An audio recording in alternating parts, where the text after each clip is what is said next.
তারেক রহমান সরকারের প্রথম বাজেটে রেকর্ড 9,38,000 কোটি টাকা প্রস্তাব, ঘাটতি প্রায় 2.5 কোটি টাকা, শিক্ষা স্বাস্থ্য কর্মসংস্থান সহ 10 অগ্রাধিকার। সামাজিক সুরক্ষা খাতের রেকর্ড বরাদ্দ বেড়েছে 30,000 কোটি টাকা, 41 লাখ নারীকে দেয়া হবে ফ্যামিলি কার্ড, ভাতা পাবেন জুলাই যোদ্ধারাও, ধাপে ধাপে বাস্তবায়ন হবে পে স্কেল। অবহেলায় 6 নবজাতক মৃত্যুতে 8 দিনের লাইসেন্স বাতিল, দ্রুত রোগীদের সরিয়ে নেওয়ার নির্দেশ, 1 মাসের মধ্যে আপিলের সুযোগ পাচ্ছে কর্তৃপক্ষ। বিভিন্ন সীমান্ত দিয়ে বিএসএফ এর পুশিংয়ের চেষ্টা অব্যাহত, 26 জেলায় কঠোর অবস্থানে বিজিবি, দিনরাত পাহারায় স্থানীয়রাও, টহল ও নজরদারি জোরদার।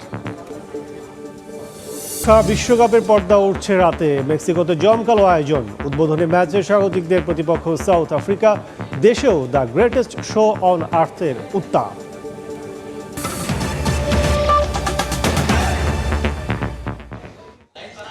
সময় সংবাদের সঙ্গে আছি আমি কাজল আব্দুল্লাহ। শুরুতেই বাজেটের খবর।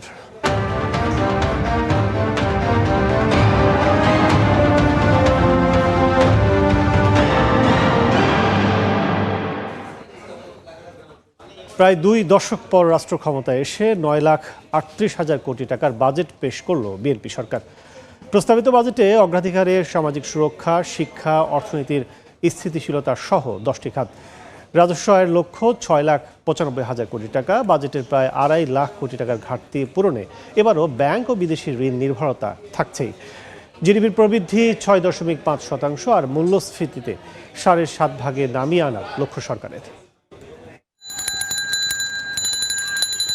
রুবেল মিয়ার প্যাডেলে চালানো রিকশা ঘুরে শক্তির জোরে, সে শক্তি দিয়ে 12,000 টাকা আয়ে মাসে 15,000 টাকার বাজেট মেলাতে হয় তাকে। কিন্তু সংসদে আজ বাজেটের কথা শুনে বললেন চিন্তার বিষয়। বাজেটের কথা শুনলে ডর করে। আমি মাসে ইনকাম করুন 12,000, আমার খরচ হইলো 15,000, তাহলে মনে হয় 3,000 পাই কই আমি। রুবেল মিয়া থেকে রাষ্ট্রের সর্বোচ্চ ব্যক্তি, দেশের 16 কোটি নাগরিকের আসছে 1 বছরের জমা খরচ ইজার পরিকল্পনা নিয়ে সকালে সংসদে হাজির নতুন দায়িত্ব নেয়া বিএনপি সরকারের অর্থমন্ত্রী আমির খসরু মাহমুদ চৌধুরী। গণতান্ত্রিক, মানবিক ও অন্তর্ভুক্তিমূলক অর্থনীতির অভিযাত্রা প্রতিপাদ্যে 2026-27 অর্থ বছরের জন্য 11তম বাজেটের আকার 9,38,000 কোটি টাকা, যা 2025-26 অর্থ বছরের তুলনায় 1,48,000 কোটি টাকা বেশি। ব্যয় প্রাক্কলন করা হয়েছে, যা জিডিপির 13.7% এবং বিগত অর্থ বছরের বাজেটের তুলনায় 1,48,000 কোটি টাকা বেশি। দেশজ উৎপাদনের লক্ষ্যমাত্রা 68,31,000 কোটি টাকা, অর্থাৎ জিডিপি প্রবৃদ্ধি 6.5%। মূল্যস্ফীতির লক্ষণরেখা 7.5% টেনে গুরুত্ব দেওয়া হয়েছে সরকারের ইশতেহার বাস্তবায়নকে। সর্বজনীন সামাজিক সুরক্ষা, আর্থিক খাতের স্থিতিশীলতা, জ্বালানি নিরাপত্তা সহ 10টি প্রধান খাত অগ্রাধিকারে থাকছে বাজেটে। মাননীয় সদস্যবৃন্দ, বাজেটের রাজস্ব আদায়ের লক্ষ্যমাত্রা 6,95,000 কোটি টাকা, 2,43,000 কোটি টাকার বাজেট ঘাটতি পূরণ এবার ব্যাংক ও আর্থিক প্রতিষ্ঠান সহ অভ্যন্তরীণ উৎস থেকে নেওয়া হবে 1,90,000 কোটি টাকা। বৈদেশিক ঋণ ও অনুদান 1,10,000 কোটি। অভ্যন্তরীণ ও বৈদেশিক ঋণের সুদ পরিশোধে এবার ব্যয় রাখা হয়েছে 1,27,500 কোটি টাকা। আগামী 2026-27 অর্থ বছরে মোট 6,95,000 কোটি টাকা রাজস্ব আয় প্রাক্কলন করা হয়েছে, যা জিডিপির 10.2%। সংসদে বাজেট প্রস্তাবনায় অর্থমন্ত্রী বলেন, ভঙ্গুর অর্থনীতিকে তুলে আনা এবং মানুষের জীবন সহনীয় করা প্রথম লক্ষ্য সরকারের। মানুষ লক্ষ কোটি টাকার বাজেট, প্রবৃদ্ধি, বিনিয়োগ বা বিশাল আকারের ঋণ, এ ধরনের বড় ক্যালকুলেশন বা জটিল ক্যালকুলেশনগুলো বোঝেন না। মানুষ বোঝেন তার ভাতের থালার দাম বাড়লো কিনা, শিক্ষা স্বাস্থ্যে কাটছাট করতে হবে কিনা, অথবা মাসের শেষে কতটুকু সঞ্চয় থাকবে। এমন পরিস্থিতিকে বলা যেতে পারে স্থিতিশীলতা এবং প্রবৃদ্ধির মধ্যে আটকে আছে অর্থনীতি। এমন পরিস্থিতিতে সরকারের প্রথম বাজেটের সফলতা নির্ভর করছে বাজেটের প্রতিটি পয়সার কার্যকরী এবং কল্যাণকর ব্যবহারের উপর। সেলিয়া সুলতানা, সময় সংবাদ, ঢাকা। 2026-27 অর্থ বছরের বাজেটের রেকর্ড বরাদ্দ বেড়েছে সামাজিক সুরক্ষা খাতে। গেল বছরের তুলনায় প্রায় 30,000 কোটি টাকা বাড়িয়ে এবছর বরাদ্দ দেওয়া হয়েছে 1,44,338 কোটি টাকা। ফ্যামিলি কার্ড প্রকল্পের আওতায় 41 লাখ নারীর জন্য বরাদ্দ 14,500 কোটি টাকা, আর 100 টাকা করে বাড়ছে প্রতিবন্ধী ভাতা। 65 বছরের বেশি বয়সীদের জন্য ট্রেনে ভ্রমণ ফ্রি করেছে সরকার। নতুন সরকার, নতুন বাজেট, সামাজিক সুরক্ষা খাতে রেকর্ড বরাদ্দ। 2026-2027 অর্থ বছরের দেশের দরিদ্র, নিম্ন আয়ের ও সুবিধা বঞ্চিত মানুষকে সামাজিক সুরক্ষা বেষ্টনীর আওতায় আনতে প্রায় 30,000 কোটি টাকা বাড়ল সামাজিক সুরক্ষা খাতের বরাদ্দ। 2026-27 অর্থ বছরের জন্য এ খাতে দেওয়া হয়েছে 1,44,338 কোটি টাকা। সামাজিক নিরাপত্তা খাতে 26-27 অর্থ বছরে 1,44,338 কোটি টাকা বরাদ্দের প্রস্তাব করছে।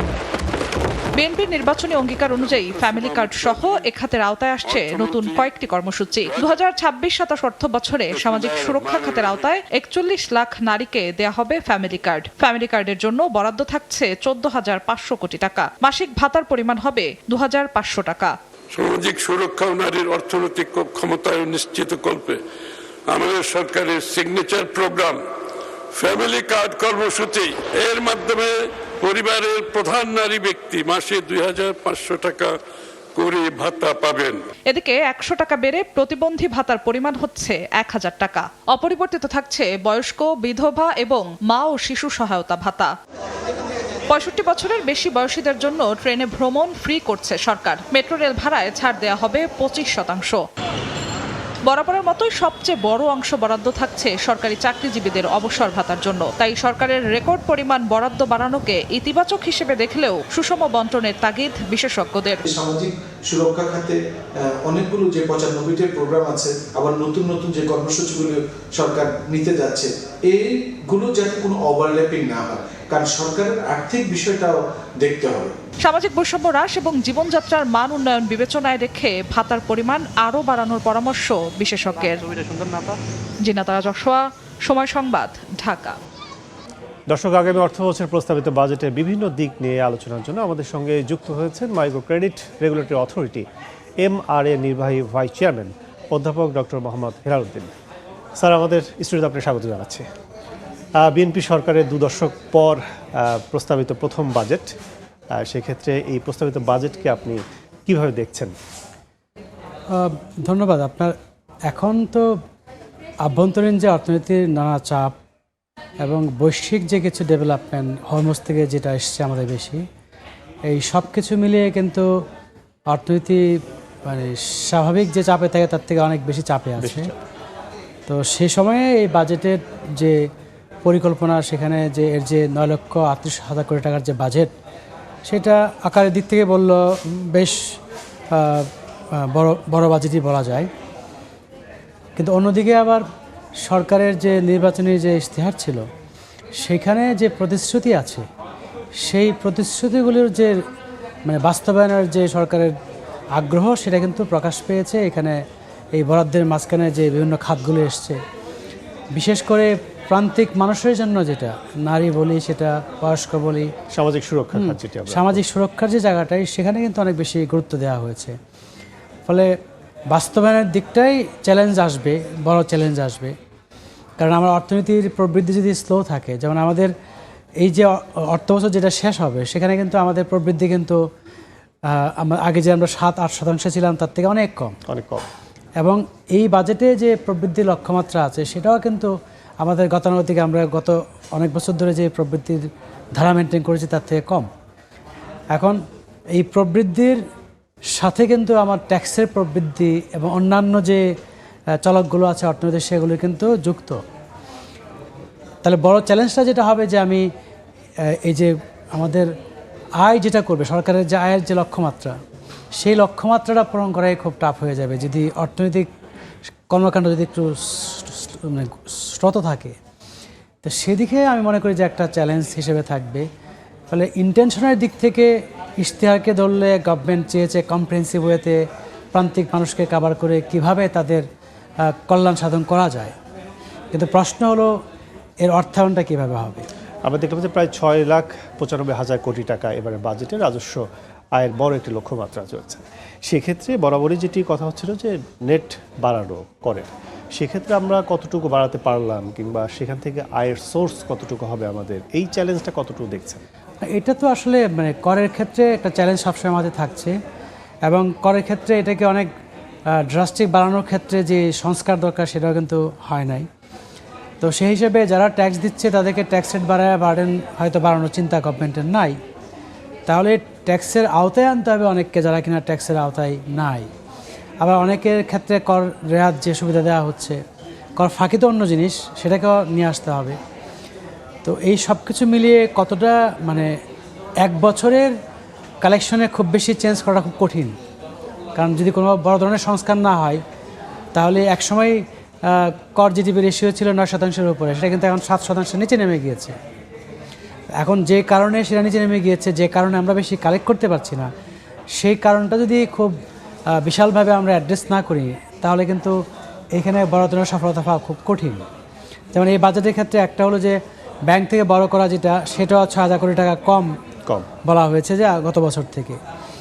এটা হলো আমাদের প্রস্তাবনা, তাই না? বাজেট তো একটা আসলে এক বছরের আয় ব্যয়ের একটা প্রস্তাবনা, কিন্তু পরে এটা কোন জায়গায় দাঁড়াবে। এবং সবসময় আমরা দেখেছি যে অন্যান্য সোর্স থেকে যে টার্গেট থাকে সেটা ফুলফিল না করতে পারলে ব্যাংকিং খাতের উপর চাপ পড়ে। আবার আরেকটা কথা গভর্নমেন্ট থেকে বলেছেন, অর্থ মন্ত্রণালয় থেকে, যে আপনার মানি প্রিন্ট করা যেটা সেটা করা হবে না, কারণ মানি প্রিন্ট করলে সেটার অনেক ধরনের নেতিবাচক প্রভাব আছে। তো সে চিন্তা করলে আমি মনে করি যে এটা বাস্তবায়নের দিক থেকে বিরাট চ্যালেঞ্জ আসবে, অর্থায়নের দিক থেকে। এবং এই যে আবার সামাজিক নিরাপত্তা বেষ্টনীর যে আওতা বাড়াচ্ছি আমরা, ডেফিনেটলি আপনার মানুষকে বিভিন্নভাবে সাপোর্ট দিতে হবে, কিন্তু অর্থায়নটা একটা বিরাট বিষয় থাকবে এখানে। আর আরেকটা বিষয় হলো যে আমি ব্যাংক থেকে বড় করতে চাইলেই পারবো কিনা, কারণ ব্যাংকিং খাতের যে দুর্বলতা, এখন কিন্তু আমরা দেখলাম যে প্রায় 25-30টা ব্যাংক তাদের আমানতের যে প্রবৃদ্ধি সেটাই নেগেটিভ। তার মানে তারা যে নতুন করে ঋণ ক্রিয়েট করবে সে অবস্থায় কিন্তু নাই। সেক্ষেত্রে সরকার ঋণের হারটা যদি বাড়িয়ে দেয়, বৈদেশিক ঋণ যদি আমরা না পাই সেভাবে, কিংবা সেখানে যদি চ্যালেঞ্জ হয়ে যায়, সব কিছু মিলে তো ইন্টারনাল উৎস থেকে আমাদের এটি মেকআপ করতে হবে। সেক্ষেত্রে কি মনে করছেন, ব্যাংক খাতে নতুন করে চাপ সৃষ্টি হবে? সরকারের তো টার্গেটটা যে আভ্যন্তরীণ যে সম্পদ, সেটাই সেই আভ্যন্তরীণ রিসোর্স মোবিলাইজেশন যেটা, সেদিকেই টার্গেট। কিন্তু প্রশ্ন হলো যে আমরা মানে কাঠামোর যে প্রবলেম আছে, সংস্কার না করলে সেখানে কতটা করা যাবে, সেই চ্যালেঞ্জটা থাকছে। ফলে ইন্টেনশনের দিক থেকে মনে করছে যে আমরা অনেকটা করে ফেলতে পারবো। এখন আভ্যন্তরীণ বিষয় যেগুলো আমাদের খানিকটা কন্ট্রোলে থাকে, হ্যাঁ, অনেকটা হয়তো স্ট্রং পলিটিক্যাল কমিটমেন্ট দরকার, কিন্তু বৈশ্বিক যে বিষয়টা আছে সেগুলো কিন্তু আমাদের কন্ট্রোলে না। যেমন এখন জ্বালানির দামের ক্ষেত্রে যে প্রভাবটা এসছে আমাদের গভর্নমেন্টের ব্যবস্থাপনা বলি, আবার জ্বালানির দাম বাড়ালে অর্থনৈতিক কর্মকাণ্ডের উপর একটা নেতিবাচক প্রভাব পড়ে, কারণ সব কিছুর উপরে জ্বালানির একটা প্রভাব থাকে। তো সেগুলোকে আপনার কিন্তু মানে বিবেচনায় নিয়ে আসলে ডেফিনেটলি একটা বিরাট চ্যালেঞ্জের জায়গা হয়ে যায়। স্যার, সরকারের শীর্ষ আমরা শিক্ষা স্বাস্থ্য দুই খাতে আমরা বরাদ্দ দেখছিলাম। সেক্ষেত্রে সরকার অনেক আগে থেকেই বলছিল যে আমরা শিক্ষা ও স্বাস্থ্য খাতকে পুনর্গঠন করে নতুন করে সাজিয়ে এগিয়ে যাব আমাদের জনবলকে আরও সুশিক্ষিত করার জন্য। সেই খাতে আমরা বরাবরই মোটামুটি ভালো একটি বাজেট বরাদ্দ করেছে। আপনার কি মনে হয় সেটি বাজেট বাস্তবায়নে কতটুকু গুরুত্ব দিতে হবে? না, দেখেন, বাংলাদেশের ক্ষেত্রে একটা বড় চ্যালেঞ্জ কিন্তু আমাদের বাস্তবায়নের ক্ষেত্রে, আমাদের খরচের ক্ষেত্রে গুণগত মান। তো সেই গুণগত মান নিশ্চিত করাটা কিন্তু একটা বিরাট চ্যালেঞ্জ।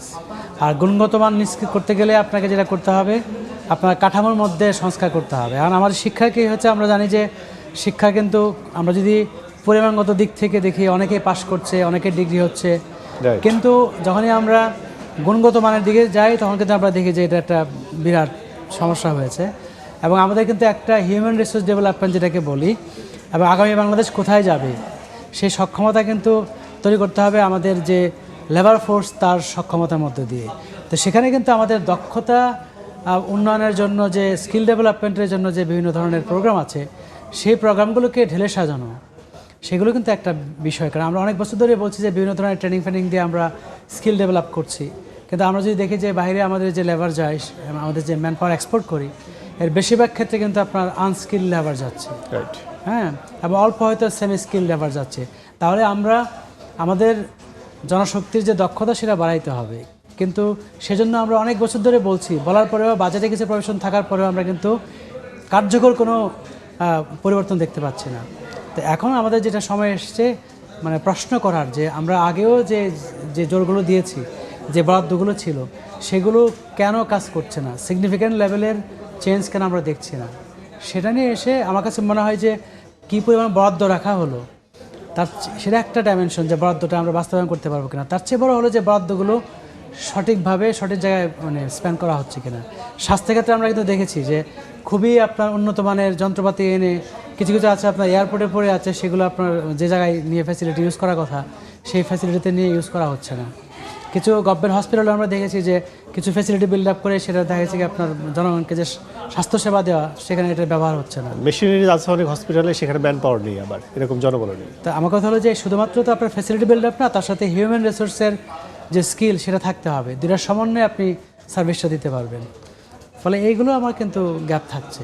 স্যার, ইন্টারনাল বলা চলে যে দেশের ভিতরে কর্মসংস্থান সৃষ্টি যতটা কঠিন হয়ে পড়ছে আমাদের গত কয়েক বছর আমরা দেখছি 2 থেকে 3 বছরের ধারাবাহিকতায়, সেক্ষেত্রে ইন্টারন্যাশনাল মার্কেটে যেভাবে বলছেন যে দক্ষ জনবল পাঠানো, সেক্ষেত্রে সেই মার্কেটও এখন অস্থিরতায়। সেক্ষেত্রে আসলে সরকার কি করতে পারে আগামী দিনে, কি ভূমিকা? আপনি দেখেন ইন্টারন্যাশনাল মার্কেটে একটা তো আমরা দেখেছি যে মিডল ইস্টে একটু অনিশ্চয়তা তৈরি হয়েছে, কিন্তু আমাদের অন্যান্য যদি আমরা সেগমেন্ট দেখি ওয়ার্ল্ডে, যেমন আপনার ইউরোপিয়ান ইকোনমি যেটা, সেখানেও কিন্তু আপনারা দেখবেন সার্ভিস সেক্টরে অনেক ঘাটতি আছে। এখন প্রশ্ন হলো যে আমার যদি কোনো স্কিল না থাকে তাহলে হয়তো আপনার মিডল ইস্টের যে আনস্কিল লেবার যেগুলো আছে ডিমান্ড যেখানে সেখানে যাবে, কিন্তু স্কিল থাকলে কিন্তু আপনার আমি উন্নত বিশ্ব এবং ইউরোপের অন্যান্য যে জায়গাগুলো আছে, হ্যাঁ, সেই সব জায়গাগুলোতে কিন্তু আমরা আমাদের লেবারকে এক্সপোর্ট করতে পারি। কারণ আপনি যেটা বললেন যে কয়েক বছরে একটু স্থবির হয়ে গিয়েছে, তার একটা কারণ তো যে আমাদের বেসরকারি বিনিয়োগের যে প্রবৃদ্ধি সেটা যদি না হয়, বাংলাদেশের ভিতরে যদি আপনার পর্যাপ্ত বিনিয়োগ তৈরি না হয়, তাহলে বিনিয়োগের সাথে তো আপনার কর্মসংস্থানের সম্পর্কটা, তো সেটা একটা বিষয় যে আমাদের বিনিয়োগ যে করার যে পরিবেশটা সেটা উন্নত করতে পারলে আমরা আভ্যন্তরীণভাবে আমাদের অনেককে আমরা কর্মসংস্থান দিতে পারবো। কিন্তু প্রশ্ন হলো যে এর বাইরে যাদেরকে আমরা পাঠাচ্ছি, এই মিডল ইস্টেও যদি আমরা হাই স্কিল যারা তাদেরকে পাঠাইতে পারি, তাহলে আমাদের একটা স্কিল মিসম্যাচের ব্যাপার আছে যে আমাদের হলো কিছু হলো আমরা স্কিল দিতে পারছি না, আর কিছু স্কিল যেগুলো আমরা দিয়েছি সেটা হয়তো এখন যে জায়গায় লেবার যাচ্ছে সে জায়গার জন্য হয়তো ফিট না। আমার দেখতে হবে যে বিশ্বের বিভিন্ন জায়গায় যেখানে লেবারের ডিমান্ড আছে, কোন জায়গায় কী স্কিল লাগে, ইউরোপিয়ান সার্ভিস ইকোনমিতে কোন ধরনের স্কিল লাগবে, সেটা ধরে আমার এখানে সেই ট্রেনিংটা দিতে হবে। ফলে আমার লোকজন আছে, আমাকে যে খালি আভ্যন্তরীণই আমার এমপ্লয় করতে কোনো কথা না, বিশ্বের বিভিন্ন জায়গায় আমরা তাদেরকে এক্সপোর্ট করতে পারি স্কিল দিয়ে। স্যার, মেগা প্রকল্পের কথা বলতে চাই। সরকার মেগা প্রকল্প আমরা দেখলাম যে এবারের প্রস্তাবিত বাজেটে আছে। আগের যে মেগা প্রকল্প ছিল সেই মেগা প্রকল্প নতুন করে বরাদ্দ দিয়ে সেগুলো শেষ করতে চায়। কি মনে করছে, অর্থ সংকটেই কি সরকার এই মেগা প্রকল্প নিল না, নাকি আংশিক যে কাজগুলো আছে সেগুলো শেষ করতে চায়? না, এখন তো কিছু প্রকল্প তো মাঝখানে চলে গেলে এটাকে কমপ্লিট করতে হবে, সেটা একটা বিষয়। এবং এই সরকারের প্রথম দিকে কিন্তু একটা কৃষ্ণতা সাধনের ব্যাপার এবং খুব প্রায়োরিটি বেস না হলে বড় প্রজেক্ট না নেওয়ার একটা চিন্তা এসছে। তো আমার কাছে মনে হয় যে অর্থনীতির এখন যে চাপটা আছে সেটা সামলানোর পরে হয়তো আমাদের বড় প্রজেক্টে যেতে হবে। যদিও আমি দেখেছি যে কয়েকটা বড় প্রজেক্টের প্রস্তাবনা এখানে এসছে, তো এটা আমার মনে হয় যে বড় প্রজেক্টের ক্ষেত্রে একটা বিষয় যেটা যে সেই প্রজেক্টের সম্ভাব্যতা যাচাইয়ের ক্ষেত্রে আমাদের মনে হয় হয়তো সিরিয়াসনেস হয়তো আরেকটু চিন্তা করতে হবে। এবং এই গভর্নমেন্টের ক্ষেত্রে কিন্তু একটা ব্যাপার এসছে যে এই প্রজেক্টগুলো রান করার ক্ষেত্রে যারা প্রজেক্ট ডিরেক্টর থাকবে সেখানে তাদের ক্রাইটেরিয়া কি, তাদের যোগ্য লোক যাচ্ছে কিনা, সেখানে কোনো অপচয় হচ্ছে কিনা, তো ওই জিনিসগুলোতে নতুন করে গুরুত্ব দেওয়া হচ্ছে যে মূল্যায়নটা সঠিকভাবে যেন হয়। আমার কথা হলো যে সামনের দিকে যদি বড় ধরনের প্রজেক্ট নেওয়া হয়, ফাস্ট ট্র্যাক প্রজেক্ট নেওয়া হয়, সেখানেও দেখতে হবে যে এটার মূল্যায়নটা ঠিকমতো হচ্ছে কিনা। আমরা জানি যে কর্ণফুলী টানেল নিয়ে আমরা একটুখানি ফ্রাস্ট্রেশন আছে যে এটা যেই খরচ করে করা হয়েছে এটা আদৌ দরকার ছিল এখানে, এমন কিছু কিন্তু বড় বড় প্রজেক্টে কিন্তু প্রশ্ন আসতেছে যে সেগুলো কতটা দরকার ছিল। তো আমার কাছে মনে হয় যেহেতু আমাদের অর্থায়নের দিক থেকে একটা বিরাট চাপ আছে, সেক্ষেত্রে যেখানে যা ব্যয় করতে চাইবো আমরা সেখানে সম্ভাব্যতা যাচাই করা এবং সঠিকভাবে সেই ব্যয়টা করতে পারলে আমরা কম টাকায় অনেক বেশি আপনার ডেভেলপমেন্ট প্রজেক্ট হাতে নিতে পারবো। স্যার, আমরা চলতি বছরের শুরু থেকেই ইন্টারিম গভর্নমেন্ট যখন ছিল, অন্তর্বর্তী সরকার, তখন পে স্কেল বাস্তবায়নের কথা একটি শুনছিলাম, আলোচনায় আসছিল, তারা গঠনও করেছিল। পরবর্তী তারা বাস্তবায়ন না করে পরবর্তী এখন যে গভর্নমেন্ট আছে তার উপর কিছুটা হলো বলা চলে দায়িত্ব দিয়ে যাওয়ার মতো অবস্থা। এবং আমরা প্রস্তাবিত বাজেটের ইনফরমেশন পাওয়াটা অনেকটা সহজ হয়েছে এবার, গতকাল থেকে আমরা পাচ্ছি। সেখানেও প্রথম পর্যায়ে কিন্তু আমরা দেখি নাই যে পে স্কেল বাস্তবায়ন হবে। আজকে বাজেট যখন পড়ছিলেন অর্থমন্ত্রী, তখন তিনি পে স্কেল বাস্তবায়নের ঘোষণা দিলেন। সেক্ষেত্রে কীভাবে দেখছেন পে স্কেল বাস্তবায়নটা? না, একটা তো মানে পারলে পুরোটি করা উচিত, কারণ অনেক বছর তো, তাই না? তো এত বছর প্রায় 10 বছরে তো আপনার অনেক মূল্যস্ফীতির কারণে সে অ্যাডজাস্টমেন্ট হতে হবে। কিন্তু অর্থনৈতিক বাস্তবতা যেটা, এত টাকা একসাথে নিয়ে আসা আসলেই চ্যালেঞ্জিং। সেজন্য এটাকে পর্যায়ক্রমে করার যে ব্যাপারটা এসছে, আমি মনে করি এটা মন্দ না, এটা ভালো আইডিয়া। যে এখন আপনার যদি বেসিকের 50% দেওয়া হয় এবছর, পরের বছর যদি বেসিকের 50% হয়, তারপরের বছর যদি অন্যান্য যে বেনিফিটগুলো আছে, কিন্তু একেবারে না করলে সেটা খুব খারাপ হতো। কারণ একটা সমন্বয়তে লাগবে। 10 বছরে আমাদের যে আপনার মূল্যস্ফীতির যে কারণে যে আপনার পার্চেসিং পাওয়ার যে কমে গিয়েছে, তো সেটা তো একটা অবশ্যই দেখা যাচ্ছে সমন্বয় দরকার। কিন্তু প্রশ্ন হলো যে গভর্নমেন্টের দিক থেকে তো সমন্বয়টা হলে আপামর জনসাধারণ যারা কিনা আপনার হয়তো কোনো চাকরি বাকরিও করছে না, তো তাদের ক্ষেত্রে আপনার দেখা যাচ্ছে কি যে এই যে আপনার ইনফ্লেশনটা যে এসছে, সেখানেও কিন্তু একটা বিরাট চাপের ব্যাপার আছে। এখন আপনার বিভিন্ন ধরনের সামাজিক নিরাপত্তা বেষ্টনী বা ফ্যামিলি কার্ড বিভিন্নভাবে হয়তো ওই জায়গাটা একটা হয়তো হেল্প করার ব্যাপার আসবে। সেটাও দেখতে হবে যে এই যে সামাজিক নিরাপত্তা বেষ্টনী দিয়ে আমরা যে সুবিধাগুলো দিচ্ছি, সেটা কতটা মানে বেশি পরিমাণে দেওয়া যাচ্ছে এবং কত বেশি ব্যাপক করা যাচ্ছে, অর্থাৎ কত বেশি মানুষকে দেওয়া যাচ্ছে, তার উপর নির্ভর করবে এর প্রকৃত সফলতা। এবং সেটা স্কেল আপ করতে গেলে আপনার যেটা আসবে, আপনার ওই যে আবার অর্থায়নের ব্যাপারটা চলে আসবে। স্যার, বাজেটের বাইরেও যদি একটু বলি যে আলোচনা আসছে, সেটা হচ্ছে যে বাংলাদেশ ব্যাংকের নতুন করে একটি স্কিম নিচ্ছে যেটি কর্মসংস্থানের জন্য। সেক্ষেত্রে আসলে সরকারের কতটা এখানে প্রভাব, কতটা ইতিবাচক হিসেবে পড়বে, কি মনে করছেন? না, এখনও আপনার কিছু তো আপনার ধরনের যে বন্ধ ফ্যাক্টরি খুলে দেওয়া, সেখানে বাংলাদেশ ব্যাংক থেকে যে সুদের হারটাকে একটুখানি সাবসিডি দিয়ে কম হারে দিয়ে দেওয়া, তো এগুলো একটা প্রভাব পড়বে, কিন্তু এটার বাস্তবায়নটা মানে খুব ক্রুশিয়াল। অনেক সময় হয় কি যে বাস্তবায়নের ক্ষেত্রে অনেক গ্যাপ থাকে। যেমন আমাদের কানে আসছে যে অনেক RNG ফ্যাক্টরি নাকি এরকম যে তারা যখনই শুনেছে যে বন্ধ ফ্যাক্টরির জন্য কিছু প্রভিশন আছে, কেউ হয়তো চলমান ফ্যাক্টরি বন্ধ করে দিচ্ছে। আমি জানি না এটা আসলে রিউমার নাকি কিছুটা সত্যতা আছে। যদি থেকে থাকে তখন দেখতে হবে যে আমরা যে পারপাসে করেছি, যদি এমন হয় যে চলমান ফ্যাক্টরি বন্ধ করে দিয়ে এই সুবিধাটা নেওয়া হলো, তার মানে কি? তার মানে এটা কোনো বেনিফিট আসবে না, কারণ এটা চলছিলই, তাহলে এটা খালি সুবিধাটা নিয়ে নেওয়া। সেক্ষেত্রে আমার কাছে মনে হয় যে এই ধরনের প্র্যাকটিস না থাকলে ডেফিনেটলি যে ফ্যাক্টরিগুলি কোনো কারণে অর্থায়নের কারণে বসে গিয়েছে, তারা যদি সচল হয়, স্থানান্তরি করে, কিংবা যাদেরকে আপনার তারা মানে ছাঁটাই করেছিল তাদেরকে যদি আবার পুনরায় নিয়ে আসে, যেগুলো ভূমিকা রাখবে। ফলে এই কর্মসংস্থানের ইয়েটা কিন্তু আপনার আসবে বেসরকারি খাত থেকে আসবে মূলত। আর গভর্নমেন্ট সেক্টরে যখন খালি হলে আমরা শূন্যপদের জন্য আপনার নিয়োগ দিয়ে করা হচ্ছে, সেটা তো অল্প। এখন আপনি দেখবেন যে আপনার আমার টোটাল পপুলেশনের লেস দেন 1% আপনার গভর্নমেন্ট সেক্টরে আপনার তারা মানে কর্মসংস্থান পায়। স্যার, অনেক ধন্যবাদ আমাদের সাথে আলোচনায় যুক্ত হওয়ার জন্য। আপনাকে ধন্যবাদ এবং দর্শকবৃন্দকেও। দর্শক, বাজেট ও সার্বিক বিষয়ে আলোচনা করছিলাম। আমাদের সঙ্গে স্টুডিওতে এসে যুক্ত হয়েছিলেন EMR এর নির্বাহী ভাইস চেয়ারম্যান অধ্যাপক ডক্টর মোহাম্মদ হেলাল উদ্দিন। প্রস্তাবিত বাজেটে সরকারের অন্যতম অগ্রাধিকার আত্মনির্ভরশীল জ্বালানি নিরাপত্তা নিশ্চিত করা। এবারে বাজেটে বিদ্যুৎ ও জ্বালানি খাতে বরাদ্দ দেওয়া হয়েছে 17,345 কোটি টাকা। বাজেটে উৎসাহিত করা হয় নবায়নযোগ্য উৎস থেকে বিদ্যুৎ উৎপাদন। 2031 সাল পর্যন্ত সোলার প্যানেল সহ সংশ্লিষ্ট উপকরণ আমদানিতে করমুক্ত সুবিধা রাখার প্রস্তাব করা হয় বাজেটে। আমদানি নির্ভরতার ঝুঁকি, সরবরাহ ব্যবস্থায় সংকট, গ্রাহকের কাছে বাড়তি দামের বোঝা, মোটা দাগে এমন সব বাস্তবতায় নাজুক দেশের বিদ্যুৎ ও জ্বালানি খাত। তাই সব বাজেটই নজর থাকে কতটা গুরুত্ব পায় অর্থনীতির চালিকা শক্তি এ খাত। প্রায় 2 দশক পর ক্ষমতায় আসা বিএনপি সরকারের বর্তমান মেয়াদের প্রথম বাজেটে বিশেষ অগ্রাধিকারে জ্বালানি নিরাপত্তা। আগামী অর্থবছরে বিদ্যুৎ ও জ্বালানি খাতে বরাদ্দের প্রস্তাব 17,345 কোটি টাকা, যা গত বাজেটের তুলনায় 393 কোটি টাকা বেশি। নতুন সরকারের প্রথম বাজেটে উৎসাহিত করা হচ্ছে সৌর বিদ্যুৎ উৎপাদন। প্রস্তাবিত বাজেট অনুযায়ী 2030 সালের মধ্যে বিদ্যুৎ উৎপাদন সক্ষমতা 35,000 মেগাওয়াটে উন্নীত করতে চায় সরকার, যার 20% আসবে নবায়নযোগ্য উৎস থেকে। এজন্য সোলার প্যানেল ও সংশ্লিষ্ট পণ্য আমদানিতে শুল্কমুক্ত সুবিধা থাকবে 2031 সাল পর্যন্ত।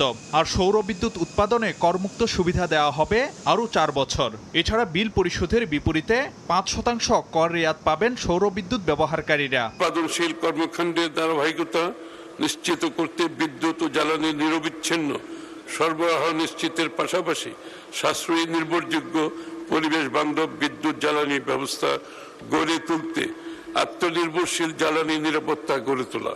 অন্যদিকে বিদ্যুতের দাম সহনীয় রাখতে কয়লা আমদানিতে বিদ্যমান শুল্ক কর রেয়াতি সুবিধা 2030 সাল পর্যন্ত বাড়ানোর প্রস্তাব করা হয়েছে। দেশের সবচেয়ে বড় প্রকল্প রূপপুরের প্রথম ইউনিটের 1200 মেগাওয়াট বিদ্যুৎ মিলবে জানুয়ারির মধ্যে, জানানো হয় বাজেট বক্তৃতায়। বিদ্যুৎ ও জ্বালানি খাতের আর্থিক স্বচ্ছতা ও জবাবদিহিতা নিশ্চিতে সরকারের অবস্থানও তুলে ধরেন অর্থমন্ত্রী। এ খাতের অনিয়ম দুর্নীতিতে জড়িতদের বিরুদ্ধে ব্যবস্থার পাশাপাশি ক্যাপাসিটি চার্জ ও বিদ্যুৎ ক্রয় চুক্তি পর্যালোচনার বার্তা দেওয়া হয় বাজেট বক্তৃতায়। বিদ্যুৎ খাতের দুর্নীতির সাথে জড়িতদের চিহ্নিত করে ব্যবস্থা গ্রহণ সহ বিদ্যুৎ খাতে নিবিড় মনিটরিং করা হবে।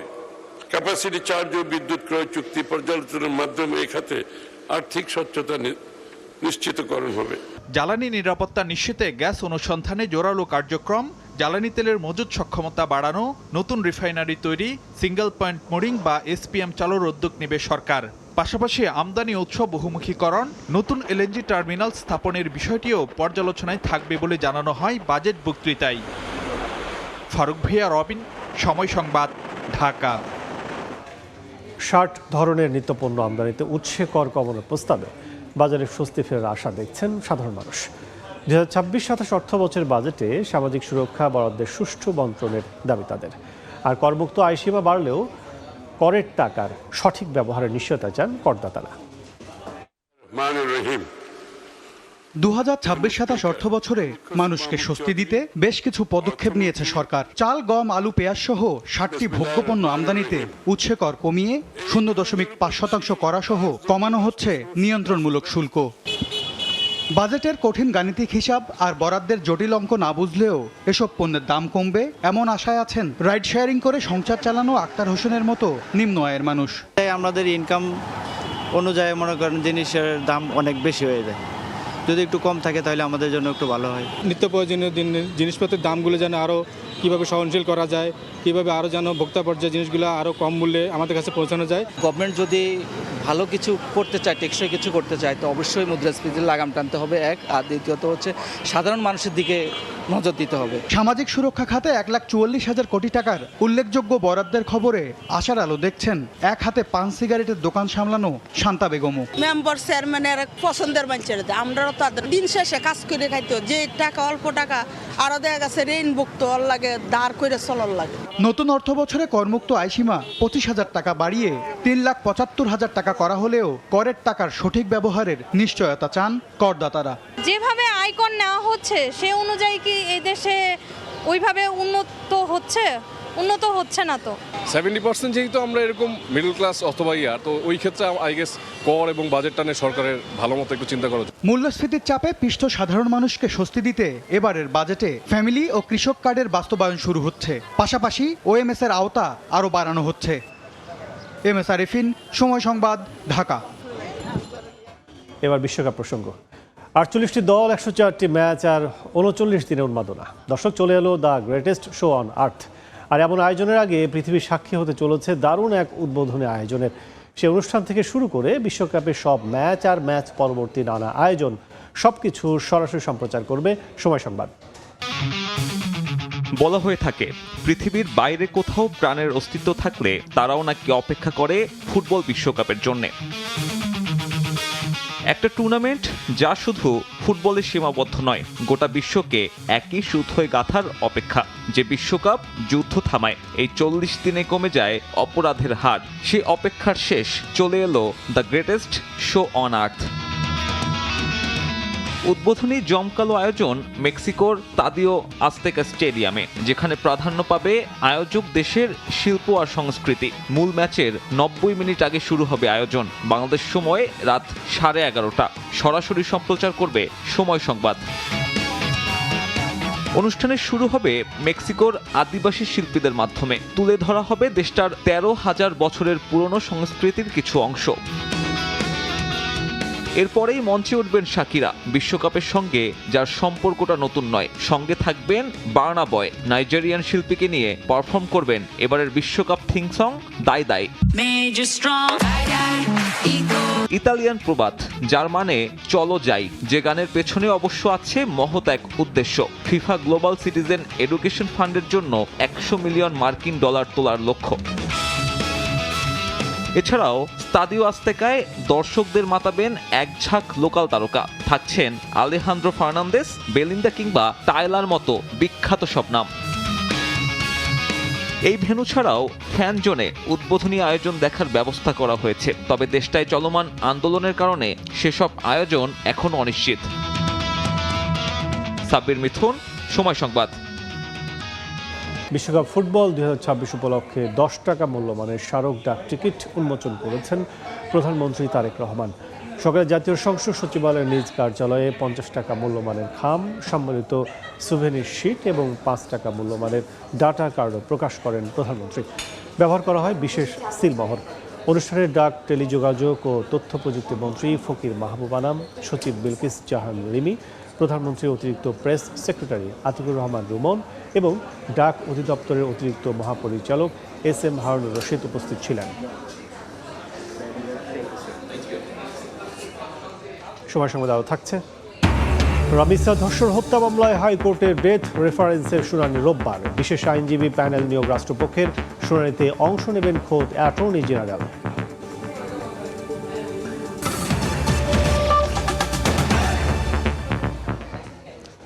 অবহেলায় 6 নবজাতকের মৃত্যুর ঘটনায় রাজধানীর আদ্দিন হাসপাতালের লাইসেন্স বাতিল করেছে সরকার। বিকেলে ব্রিফিংয়ে স্বাস্থ্য অধিদপ্তরের মহাপরিচালক জানিয়েছেন, আর কোনো ধরনের চিকিৎসা সেবা দেওয়ার সুযোগ নেই হাসপাতালটির। তবে এই সিদ্ধান্তের বিরুদ্ধে আগামী 30 দিনের মধ্যে আপিল করার সুযোগ পাবে হাসপাতাল কর্তৃপক্ষ। ঘটনার সুষ্ঠু তদন্তের মাধ্যমে বিধি অনুযায়ী হাসপাতালটির লাইসেন্স বাতিল করা হয়েছে বলেও জানানো হয়। হাসপাতালটিতে চিকিৎসাধীন রোগীদের দ্রুত নিরাপদ স্থানে সরিয়ে নেওয়ার দায়িত্ব হাসপাতাল কর্তৃপক্ষের। স্বাস্থ্য অধিদপ্তর জানিয়েছে, তদন্তে কোনো ফৌজদারি অপরাধের প্রমাণ মিললে আইনের যথাযথ প্রক্রিয়া অনুসরণ করে কঠোর ব্যবস্থা নেওয়া হবে।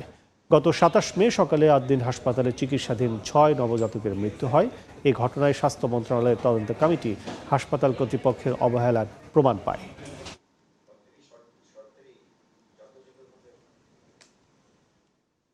9 জুন 2026 খ্রিস্টাব্দ তারিখে আপনার প্রতিষ্ঠান কর্তৃক প্রেরিত পত্রের স্মারক নং আদ্দিন হাসপাতাল 666 তারিখ 9/6/2026 খ্রিস্টাব্দ মোতাবেক যে জবাব ও ব্যাখ্যা প্রদান করা হয় তাহা কর্তৃপক্ষের নিকট সন্তোষজনক না হওয়ায় the medical practice and private clinics and laboratories regulation ordinance 1982 এর 11(2) খ ধারা অনুযায়ী অত্র হাসপাতালের লাইসেন্স বাতিল করা হইল।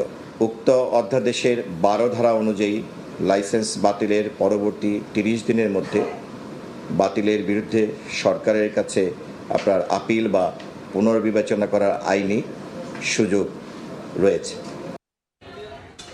হামের ভ্যারিয়েন্টের কোনো পরিবর্তন না হয় আগের টিকাই কার্যকর বলে জানিয়েছেন চিকিৎসকরা। হামের উপসর্গ থাকলেও শিশুদের অবস্থা গুরুতর না হলে বাসায় রেখে চিকিৎসার পরামর্শ দিচ্ছেন তারা। রাজধানীর হাসপাতালে ভর্তি রোগীর মধ্যে বেশিরভাগই ঢাকার বাইরের। গেল 2 মাসের তুলনায় এ মাসে কিছুটা কমেছে হাসপাতালে হামের রোগী ভর্তির সংখ্যা। যারা ভর্তি হচ্ছে তাদের বেশিরভাগই ঢাকার বাইরের। হাসপাতালে ভর্তি থাকা রোগীদের একাংশ 4 থেকে 5 বছর বয়সী। শিশুকে 9 থেকে 15 মাসে হামের টিকা দেওয়ার বিষয়ে জানতেন না অনেক অভিভাবক। ছোট ছোট গোড়া উঠছে 3 দিন ধরে, তো আমরা বুঝতে পারি নাই এটা কি উঠছে। ছোট ছোট লাল গোড়া, ওই দেশে যেমন নুনতি না জানি কি বলে, আমরা ভাবছিলাম ওটা উঠছে। মেডিকেলে নিয়ে গেলে তো ঠান্ডা, আর টিকা দেওয়া যাবে না এরকম করতে করতে পিছিয়ে গেছে। যদি দেখে 3 দিনের ভিতরে ওর কন্ডিশন উন্নতি না হয় তাহলে ভর্তি করতে বলছে। চিকিৎসকরা বলছেন, পরীক্ষা করে দেখা গেছে হামের ভ্যারিয়েন্টে কোনো পরিবর্তন হয়নি, তাই হামের টিকা আগের মতোই কার্যকর। করোনার পর টিকাদান নিয়ে মানুষের মধ্যে এক ধরনের ভীতি তৈরি হলেও তা কাটিয়ে তোলার আহ্বান তাদের। হামের ভাইরাসের কি কোনো রকমের পরিবর্তন হয়েছে কিনা, যার জন্য টিকার কার্যক্রমে বা টিকার এফেক্টিভনেস কমে যাবে কিনা, তো সেরকম কোনো লক্ষণ আমরা পাচ্ছি না। এবং আমাদের জিনোম সিকোয়েন্সিং যে আমাদের ন্যাশনাল ল্যাব আছে সেখানে জিনোম সিকোয়েন্সিং করে দেখছি না আমাদের কোনো মেজর কোনো পরিবর্তন, ভাইরাসের পরিবর্তন হয়নি। সুতরাং টিকাটিও আগের মতো এফেক্টিভ আছে। এদিকে হামের উপসর্গ নিয়ে হাসপাতালে ছুটে আসলেও শিশুদের অবস্থা গুরুতর না হলে ভর্তি করছেন না চিকিৎসকরা। বাসায় রেখে চিকিৎসার পরামর্শ দিচ্ছেন তারা। আয়েশা সিদ্দিক, সামিয়া, সময় সংবাদ, ঢাকা। সীমান্তে বিজিবির কঠোর অবস্থানে ভারতের একের পর এক পুশ ইন চেষ্টা ব্যর্থ হচ্ছে। কাঁটাতারের বেড়া ঘেঁষে বাড়ানো হয়েছে কড়া নজরদারি। দিনরাত চলছে মাইকিং। অনুপ্রবেশ ঠেকাতে সতর্ক পাহারায় আছেন স্থানীয়রাও। সাবধান, পুশ ইন বা অবৈধ অনুপ্রবেশ রোধে বিজিবি সর্বদা সতর্ক অবস্থানে রয়েছে। বিএসএফকে মাইকিং করে বিজিবির সতর্ক বার্তা। পুশিন ঠেকাতে সীমান্তে রাত দিন কঠোর নজরদারি তাদের। কয়েকদিনের টানা উত্তেজনার পর বৃহস্পতিবার অনেকটা স্বাভাবিক ছিল সীমান্ত পরিস্থিতি। ভারতীয়দের বাংলাদেশে ঠেলে পাঠানোর কোনো ঘটনা ঘটেনি। সীমান্তে বিজিবির পাশাপাশি অবস্থান নিয়েছেন স্থানীয়রাও। এখানে যেন পুশিং না হয় এই জন্য আমরা রাত্রে একটু কিবা করে থাকি আর কি। ইন্ডিয়ার পুশিং এর জন্য বিজিবি ভালোভাবে ডিউটি করতেছে। আমরা সর্বদা তাদের সাথে আছি 24 ঘন্টা। আমরা এলাকার লোক তাদেরকে সহযোগিতা করতেছি, যে কোনো দেখলে বিজিবিদেরকে বলতেছি। সীমান্তে বিএসএফ পুশিং করার অপচেষ্টা করছে, সেটা আমরা প্রতিহত করার চেষ্টা করছি। এদিকে বেনাপোল সীমান্তেও সতর্ক অবস্থানে রয়েছে বিজিবি। পুশিং ঠেকাতে মোতায়েন করা হয়েছে অতিরিক্ত সদস্য। তার কাটা ভিতর থেকে গেট খুলে দিয়েছিল, তারপর বিজিবি অথবা পাবলিক থেকে এটা রুখে দিয়েছিল। রুখে দেওয়ার পরে তারা ওইটা ব্যাগ নিয়ে গেছে। এদিকে জামালপুরে বুধবার একজনকে পুশিংয়ের ঘটনায় বিজিবি ও বিএসএফ এর বাগবিতণ্ডার পর যষ্টিচন্দ্র বর্মন নামে ওই ব্যক্তিকে বক্সিগঞ্জ থানায় হস্তান্তর করে বিজিবি। ওমর ফারুক, সময় সংবাদ। ভারতের নয়াদিল্লিতে বর্ডার গার্ড বাংলাদেশ, বিজিবি ও ভারতীয় সীমান্তরক্ষী বাহিনী বিএসএফ এর 4 দিনের সীমান্ত সম্মেলন শেষ হচ্ছে আজ। সম্মেলনে দুই বাহিনীর প্রধান পুশিং নিয়ে নিজেদের অবস্থান তুলে ধরেছেন। এর বাইরেও বিএসএফ কর্তৃক সীমান্ত হত্যা, ভারত থেকে বাংলাদেশে বিভিন্ন ধরনের মাদকদ্রব্য, অস্ত্র, অন্যান্য নিষিদ্ধ পণ্যের চোরাচালান রোধ, মানব পাচার প্রতিরোধ, সীমান্তে কাঁটাতারের বেড়া ইস্যু নিয়েও কথা বলেন তারা। বৈঠকে 3 বিঘা করিডোর নিয়ে পাটগ্রাম থেকে দহগ্রাম পর্যন্ত অপটিক্যাল ফাইবার কেবল স্থাপন সহ বেশ কিছু গুরুত্বপূর্ণ বিষয় নিয়েও আলোচনা হয়েছে।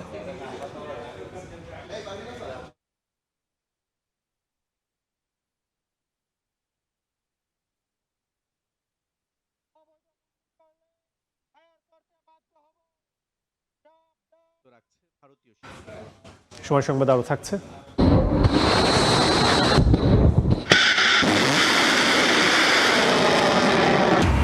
ট্রাম্পের হুমকির পর ইরানের কয়েকটি শহরে যুক্তরাষ্ট্রের হামলা, জবাবে কুয়েত ও বাহরাইনে মার্কিন স্থাপনায় আঘাত, আইআরজিসির হরমুজ প্রণালী বন্ধ ঘোষণা।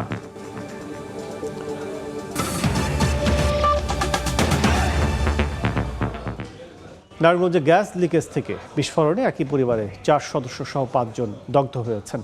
তাদের জাতীয় বার্ন ইনস্টিটিউটে ভর্তি করা হয়েছে। দগ্ধদের শরীরের 8 থেকে 90% ঝলসে গেছে বলে জানিয়েছেন চিকিৎসক। বাসায় গ্যাস লিকেজ থেকে ভয়াবহ বিস্ফোরণ। নারায়ণগঞ্জের বন্দর উপজেলার মদনপুর ইউনিয়নের ছোটবাগ এলাকায় একতলা বাড়িটিতে স্ত্রী ও 2 ছেলে মেয়েকে নিয়ে ভাড়া থাকতেন সবজি ব্যবসায়ী আলী আহমদ মান্নান। রান্নাঘরে এলপিজি সিলিন্ডার গ্যাসের লাইনে লিকেজ থাকায় বৃহস্পতিবার ভোরে মান্নান নিজেই মেরামত করেন। পরে তার স্ত্রী গার্মেন্টস কর্মী সুলতানা আক্তার চুলায় রান্না শুরু করেন। এ সময় বিকট শব্দে বিস্ফোরণ হয়। এতে মান্নান, স্ত্রী সুলতানা, তাদের 2 সন্তান, কলেজ শিক্ষার্থী সিয়াম ও স্কুল শিক্ষার্থী মিমি এবং হজরত নামে এক পথচারী শিশু দগ্ধ হয়। ক্ষতিগ্রস্ত হয় আসবাবপত্র। গুরুতর অবস্থায় দগ্ধদের উদ্ধার করে রাজধানীর জাতীয় বার্ন ও প্লাস্টিক সার্জারি ইনস্টিটিউটে ভর্তি করা হয়। অনেক বড় একটা ভাস্ট হইলো। ভাস্ট হওয়ার পরে শুনি কান্নাকাটির শব্দ। পরে আসলাম বাসায়, আয়সা দেখ এই গেটটা খোলা। পরে আয়সা দেখি ওই মহিলাটা এখানে পড়ে রয়েছে। পাশের বাড়ির ভাড়াটি আমার ডাক দিয়েছে, ভাই ঘরে আগুন লাগছে।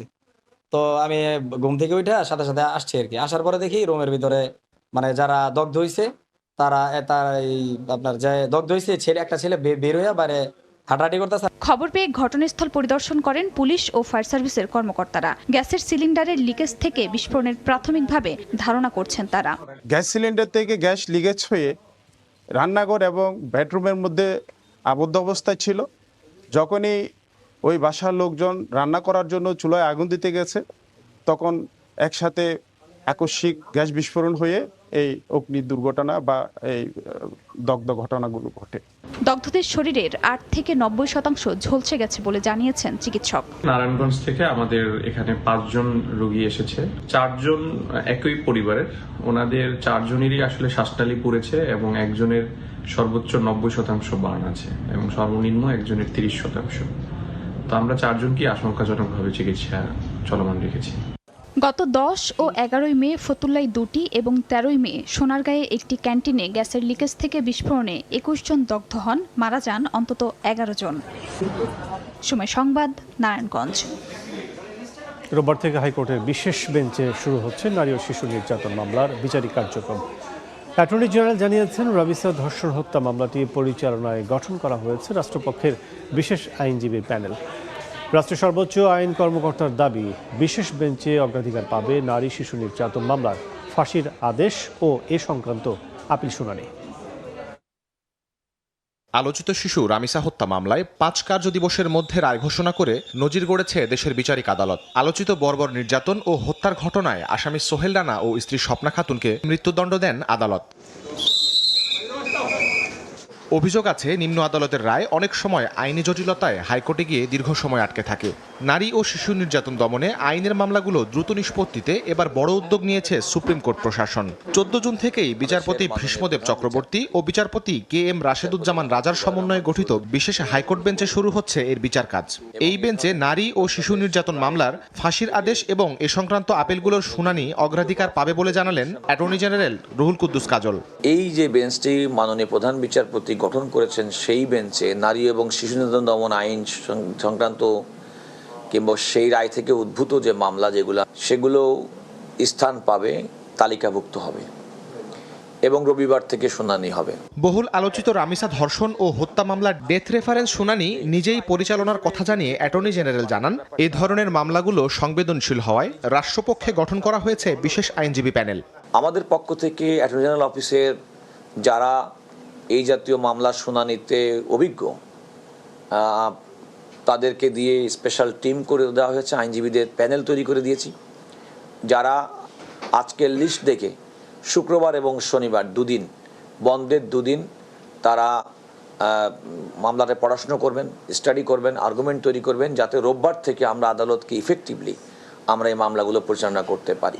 এর আগে গত বুধবার প্রধান বিচারপতি নারী ও শিশু নির্যাতন মামলার ডেথ রেফারেন্স ও আপিল শুনানির জন্য এই বিশেষ বেঞ্চ গঠন করেন। মামলা কার্যতালিকা আসার আগে। শাহরিয়ার সৌমিক, সময় সংবাদ, ঢাকা। সন্ধ্যা 7টার পরিবর্তে রাত 9টা পর্যন্ত শপিং মল ও দোকানপাট খোলা রাখার সিদ্ধান্ত কার্যকর হচ্ছে আজ। বাংলাদেশ দোকান মালিক সমিতির সভাপতি মোহাম্মদ হিলাল উদ্দিন জানান, সকাল 11টা থেকে রাত 9টা পর্যন্ত মার্কেট, বিপণী বিতান ও দোকানপাট খোলা রাখা যাবে। মধ্যপ্রাচ্যে যুদ্ধ পরিস্থিতিতে জ্বালানি সংকটের পরিপ্রেক্ষিতে এপ্রিলে দোকানপাট ও শপিং মল সন্ধ্যা 6টার বন্ধের সিদ্ধান্ত হয়, যদিও পরে দোকান ব্যবসায়ী সমিতির অনুরোধে সেই সময়সীমা 1 ঘন্টা বাড়ানো হয়। পবিত্র ঈদুল আজহায় আগে সময়সীমা শিথিল করলেও ঈদের পর সন্ধ্যা 7টা পর্যন্ত সময় বেঁধে দেওয়া হয়। তবে ব্যবসায়ীরা দুপুর 12টা থেকে রাত 10টা পর্যন্ত দোকানপাট ও বিপণী বিতান খোলা রাখার দাবি করেন।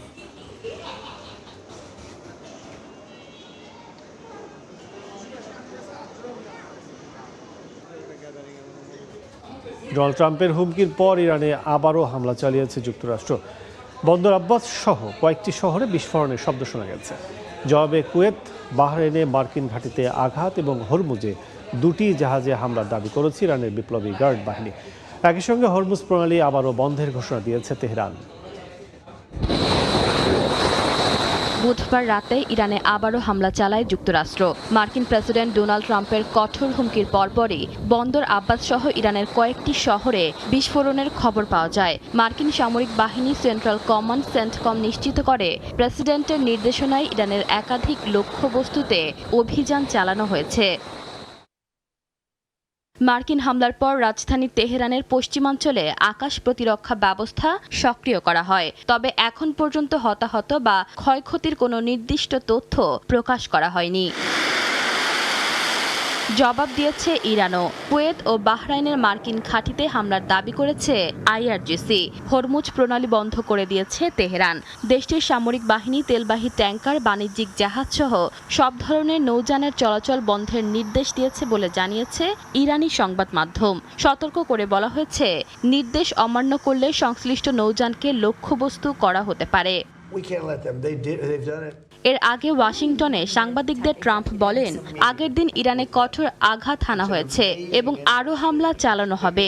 একই ধরনের বার্তা দেন মার্কিন সমরমন্ত্রী পিট হেগসেথও। অন্যদিকে ইরানের প্রেসিডেন্ট মাসুদ পেজেশকিয়ান বলেছেন, যে কোনো চাপ বা হুমকির বিরুদ্ধে কঠোরভাবে দাঁড়াবে তেহরান। যুক্তরাষ্ট্র ও ইরানের মধ্যে উত্তেজনা নতুন করে বাড়ে মঙ্গলবার। হরমুজ প্রণালীতে একটি মার্কিন সামরিক হেলিকপ্টার ভূপাতিত হওয়ার পর ইরানের বিভিন্ন স্থাপনায় হামলা চালায় যুক্তরাষ্ট্র। জবাবে জর্ডান, কুয়েত ও বাহরাইনে মার্কিন ঘাঁটি লক্ষ্য করে ক্ষেপণাস্ত্র ও ড্রোন হামলা চালায় ইরান। তবে চলমান উত্তেজনার মধ্যেও দুই দেশকে আলোচনার টেবিলে ফেরাতে কূটনৈতিক তৎপরতা অব্যাহত রয়েছে। এরই অংশ হিসেবে কাতারের একটি প্রতিনিধি দল তেহরানে সফর করেছে। ইশিতা আক্তার, সময় সংবাদ। এ পর্যায়ে শীর্ষ সংবাদগুলো জানিয়ে দিচ্ছে আরেকবার। তারেক রহমান সরকারের প্রথম বাজেটের রেকর্ড 9,38,000 কোটি টাকা প্রস্তাব, ঘাটতি প্রায় 2.5 লাখ কোটি। শিক্ষা, স্বাস্থ্য, কর্মসংস্থান সহ 10 অগ্রাধিকার। অবহেলায় 6 নবজাতক মৃত্যুতে 8 দিনের লাইসেন্স বাতিল, দ্রুত রোগীদের সরিয়ে নেওয়ার নির্দেশ। 1 মাসের মধ্যে আপিলের সুযোগ পাচ্ছে কর্তৃপক্ষ। ফিফা বিশ্বকাপের পর্দা উঠছে রাতে, মেক্সিকোতে জমকালো আয়োজন। উদ্বোধনী ম্যাচে স্বাগতিকদের প্রতিপক্ষ সাউথ আফ্রিকা। দেশেও দ্য গ্রেটেস্ট শো অন আর্থের উত্তাপ।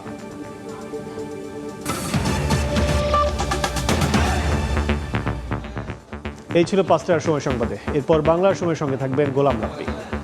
কাজল, আপনাকে ধন্যবাদ। বাংলার সময় নিয়ে আসছে কিছুক্ষণ পর, সঙ্গেই থাকুন সময়।